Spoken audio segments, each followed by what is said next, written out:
Olá, meu irmão, minha irmã, que a graça e a paz do nosso Senhor e Salvador Jesus Cristo permaneça com todos vocês, com todos nós. Como você tem se observado na vida? Como você tem observado a sua vida, as suas atitudes, o seu comportamento, aquilo que você tem alcançado, as suas vitórias, os seus desafios, aquilo que também trouxe alguma frustração para a sua compreensão de vida? Como que você tem avaliado a si mesmo dentro desta expressão de vida? A palavra de Deus, ela sempre nos orienta para que nós possamos nos examinar. O apóstolo Paulo, em 1 Coríntios, capítulo 11, o texto falando a respeito da ceia do Senhor, a partir do versículo 23, e um momento do texto chega onde Paulo fala: examine-se, pois, a si mesmo. Examinar a si mesmo é um desafio avaliar a si mesmo sem a tendência de encobrir os defeitos, os erros, as nossas falhas, as nossas fraquezas, as nossas limitações e dificuldades.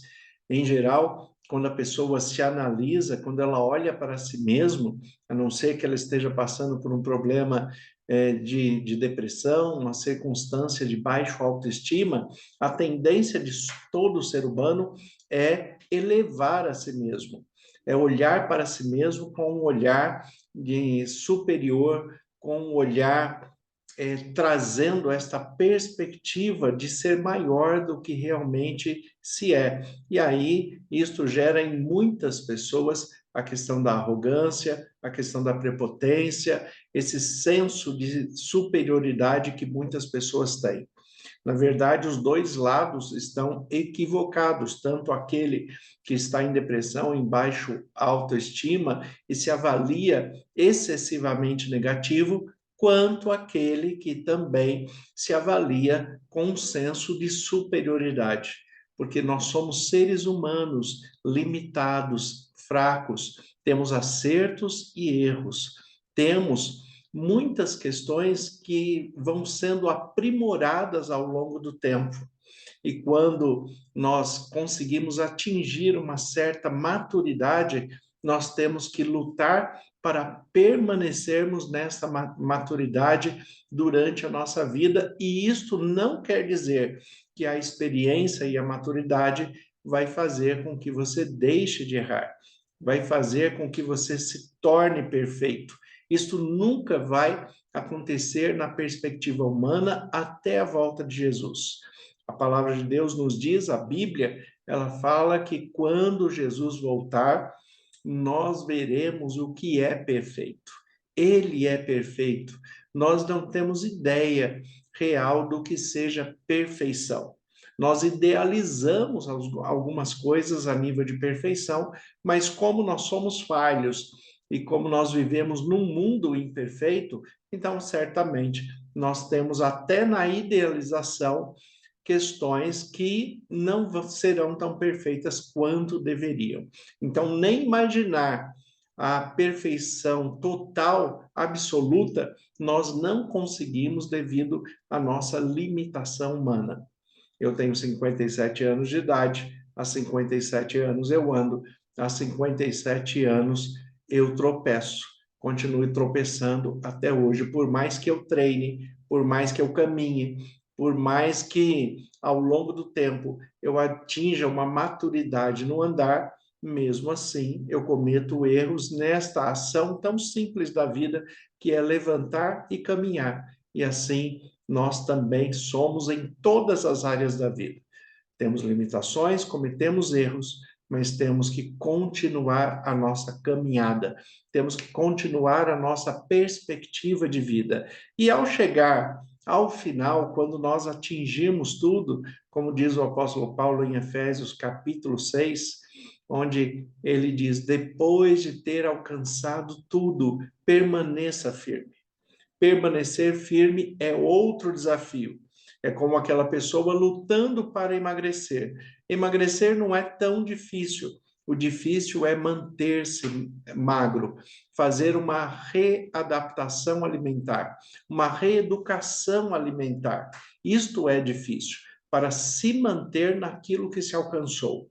E é isso que o apóstolo Paulo fala em Efésios capítulo 6. Depois de ter alcançado tudo, permaneça firme, porque além de nós termos erros naturais da nossa humanidade, nós ainda podemos cair nas ciladas do diabo, como o apóstolo Paulo descreve no texto, e essas ciladas do diabo se apresentam de várias maneiras e de maneiras muito sutis, de maneiras muitas vezes parecendo uma maneira divina, parecendo até orientação de Deus, e muitas vezes não é. Muitas vezes é o próprio diabo que está colocando na nossa mente algo para que pareça a vontade de Deus e que não é. Para isso eu tenho que buscar o Espírito Santo, desenvolver como dom espiritual o dom de discernimento para saber qual é de fato a vontade de Deus. É por isso que nós estudamos tanto a Bíblia, para que nós nos conheçamos, para que vejamos aquilo que somos de fato, na perspectiva divina, compreendendo os nossos erros e limitações, e também para que nós conheçamos a Deus e os seus propósitos e a oportunidade de reconstrução, de regeneração que Ele oferece a cada um de nós. E assim nós vamos caminhando na vida, vamos passando a vida dia a dia, vamos nos relacionando, vamos tentando transmitir coisas boas a outras pessoas também, às novas gerações, aqueles que já estão com mais idade, tenta aplicar nessas novas gerações, aos seus filhos, aos seus netos, aos seus bisnetos, procuram manter, fazer a manutenção dos princípios, dos valores, da ética, da moral, do respeito, da boa convivência. Então, a todo momento, o ser humano está buscando a maturidade para si mesmo e ensinando a transmissão dessa maturidade, deste respeito, deste bem-estar, da harmonia da vida, desta poesia da vida que nós vivemos, para que nós vivamos da melhor maneira possível. É isso que Deus quer para todos nós. Para isso, eu tenho que conhecer a Deus e amar a Deus sobre todas as coisas. Tenho que conhecer a mim e amar ao próximo como a mim mesmo. O apóstolo Paulo fala a respeito da sua caminhada final. Ele sabe que, pela idade que ele tem, pela projeção de perspectiva de vida no seu tempo, ele sabe que está se aproximando o momento em que ele vai se despedir da vida. E você já parou para pensar sobre isso? Quando você se despedir da vida, como você vai partir deste mundo? O que você vai deixar? Você vai deixar saudades ou você vai deixar alívio? Isso depende da sua postura de vida, do bom relacionamento, do bom caráter, da sua integridade familiar, espiritual, social, trabalhista, a sua integridade em todas as áreas da vida. Então, dependendo da postura que cada um tenha e da maturidade desenvolvida pelo autoconhecimento e o conhecimento de Deus, esta pessoa, ao final, ela pode deixar saudade ou ela pode deixar alívio. Aquela pessoa que incomodava tanto que o outro dá graças a Deus que ela não está mais ali naquele momento. Infelizmente, nós temos essas circunstâncias também, né, de pessoas que passam pela vida, mas não aprendem, não desenvolvem maturidade, não percebem que elas magoam, que elas machucam as pessoas que amam. Elas machucam as pessoas com as quais ela convive e compartilha a vida. A mulher muitas vezes ofende o marido ofende a mulher, o casal, o pai e a mãe ofende os filhos ofendem seus pais porque se sentem ofendidos também. E essas ofensas vão criando distâncias e estas distâncias vão ficando cada vez maiores, mais repletas de amarguras, de ressentimentos, de mágoas. E não deveria acontecer dessa forma, deveria ser completamente diferente essa perspectiva de vida que Deus nos oferece. Quando nos aproximamos de Deus, aí sim nós temos uma perspectiva ideal. E é essa perspectiva que agora o apóstolo Paulo chega, já no final da sua vida, compreendendo e analisando tudo o que ele fez antes, tudo o que ele fez durante a sua vida para chegar naquele momento. Então, hoje é um bom momento para você também fazer isso.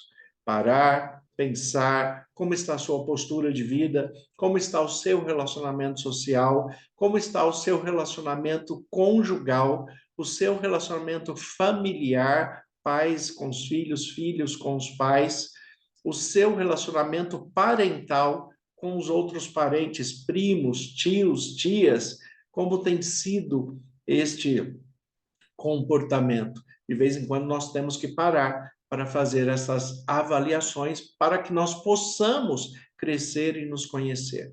E é isso que o apóstolo Paulo faz em 2 Timóteo, capítulo 4, quando ele diz assim, a partir do versículo 1, estou lendo na versão A Mensagem, e a partir do versículo 1 do capítulo 4 de segunda carta a Timóteo, o texto diz assim: não sei como dizer isto de modo mais veemente. Deus está na sua retaguarda. O próprio Cristo é o juiz, com a palavra final sobre todos os vivos e os mortos. Ele está para se manifestar com o reino. Portanto, intensifique o trabalho de divulgação da mensagem e seja vigilante. Desafie, advirta, insista com seus ouvintes. Não desista. Use linguagem compreensível. Você descobrirá que daqui a um tempo o povo não vai mais ter estômago para o ensino sólido. No entanto, vão encher de alimento espiritual estragado. Olha o que ele está falando aqui. As pessoas vão se encher de alimento espiritual estragado. Mensagens cativantes que combinam com as suas fantasias.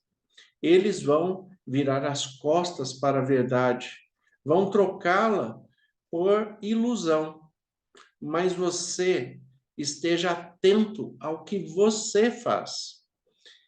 Encare os tempos difíceis junto com os bons. Mantenha a mensagem viva. Faça um trabalho bem feito como servo de Deus. Assuma o comando, porque estou para morrer. Minha vida é uma oferta no altar de Deus. É a única corrida que vale a pena disputar. Tenho corrido com esforço até o fim, conservando a fé por todo o caminho. Tudo que existe atrás de mim agora é ovação. O aplauso de Deus. Submeta-se a isso, pois ele é um juiz honesto. Ele vai fazer o que é certo e não apenas para mim, mas para todos os que estão ansiosos por sua vinda. Observe, Deus vai fazer o que é certo, não só a mim, não só a você, mas a todos aqueles que esperam a volta de Jesus Cristo, porque ele é um juiz justo. E agora o apóstolo Paulo, ele fala aqui, olha, no versículo 6 em diante, ele fala: assuma um comando porque eu estou para morrer. O que ele está falando é como vai ser a próxima geração. Como está sendo a geração que você está educando, a geração que você está cuidando?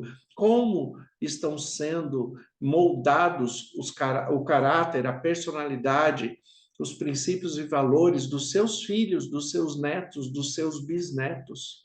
Como estão sendo moldados estas perspectivas de caráter que são tão importantes para que haja harmonia e paz, não só na vida familiar, mas principalmente na vida pessoal e na vida social.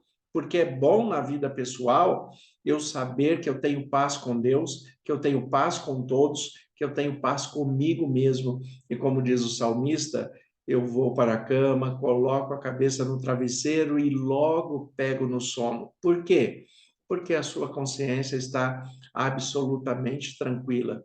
Assim como diz o apóstolo Paulo, na nossa versão comum, combati um bom combate, completei a carreira e guardei a fé. Nesta versão aqui, ele fala: minha vida é uma oferta no altar de Deus. É a única corrida que vale a pena disputar. Tenho corrido com esforço até o fim, conservando a fé por todo o caminho. Manutenção da vida, manutenção da fé. Você tem cuidado da sua vida? Você pode chegar no momento em que você pode falar como o apóstolo Paulo: agora eu posso descansar nos braços de Deus, porque eu sei que eu fiz um bom trabalho. Combati um bom combate. E não só isso, eu discipulei pessoas, ensinei pessoas para que elas continuem o meu trabalho. Eu não criei apenas herdeiros, eu criei sucessores, pessoas íntegras, capazes de manter a manutenção da palavra que foi transmitida, capaz de manter os princípios, os valores, o amor, o respeito, a harmonia por todas as pessoas, independente da religião, da denominação, independente das suas escolhas. Eu tenho que fazer, você tem que fazer a melhor escolha para a sua vida dentro do propósito de Deus. E se o outro não está fazendo, ore por ele, mas abrace-o, ame-o, porque ele precisa de acolhimento. Apenas o amor de Deus em Cristo Jesus, pelo Espírito Santo que habita em nós, é capaz de promover transformação real, verdadeira e duradoura. Se eu deixar o amor de Deus em Cristo Jesus, pelo Espírito Santo que habita em mim, se eu deixar este amor de lado, se eu abandonar este amor, Jesus vai fazer uma ressalva comigo, como ele fez a igreja a Éfeso, em Apocalipse capítulo 2. A igreja de Éfeso, Jesus escreve assim: tenho, porém, contra ti que perdeste o teu primeiro amor. Volta à prática das primeiras obras. Volta ao primeiro amor. O apóstolo Paulo, em 1 Coríntios, capítulo 13, ele fala que mesmo que nós falássemos as línguas dos anjos e dos homens, se nós não tivéssemos amor, seríamos apenas barulho, seríamos apenas um barulho sem sentido, um ruído que não faz sentido nenhum. É por isso que ele fala aqui no texto, no versículo 2 do capítulo 4 da segunda carta a Timóteo, ele fala no seu final: use linguagem compreensível. A linguagem, a transmissão do ensino, do respeito, da harmonia, dos princípios e valores, como eu tenho falado, a base do amor tem que ser transmitida de maneira compreensível. A sua postura de vida, as suas escolhas, a sua maneira de transmitir aquilo que você aprendeu e cresceu em maturidade tem sido compreensível para aqueles que você está tentando ensinar? Isso também é um desafio humano. Nossa vida é uma vida de desafios, mas não podemos esquecer que em Cristo somos mais que vencedores. Na direção do Espírito Santo, conseguiremos ter bom ânimo para vencer as adversidades, as limitações e as batalhas, até que Jesus volte, para que estejamos com Deus durante toda a eternidade. E ainda aqui, neste mundo, nesta terra, que nós possamos dizer como o apóstolo Paulo: combati um bom combate, completei a carreira e guardei a fé. Agora eu só espero a coroa da vida que Deus tem reservado para aqueles que o amam. Se você ama a Deus, Deus está esperando por você. Senhor nosso Deus e Pai, nós te agradecemos pela tua palavra que é viva e eficaz. E em nome de Jesus, como ministro do Evangelho, eu peço que o Senhor derrame as tuas bênçãos sobre cada irmão, sobre cada irmã que está acompanhando esta mensagem, que todos sejam agraciados pela compreensão da tua palavra. que o Senhor nos dê um final de semana tranquilo, que tenhamos um excelente sábado, um excelente domingo e que estejamos revigorados para a próxima semana que o Senhor já preparou para nós. Que nós possamos ser transformados pelo teu poder e reconhecer as nossas fraquezas, sabendo que o seu poder se aperfeiçoa em nossas fraquezas. Eu te agradeço, peço as tuas bênçãos sobre todos e oro em nome de Jesus. Amém. Que Deus abençoe a todos vocês. Tenham um excelente sábado, um excelente final de semana, em nome de Jesus.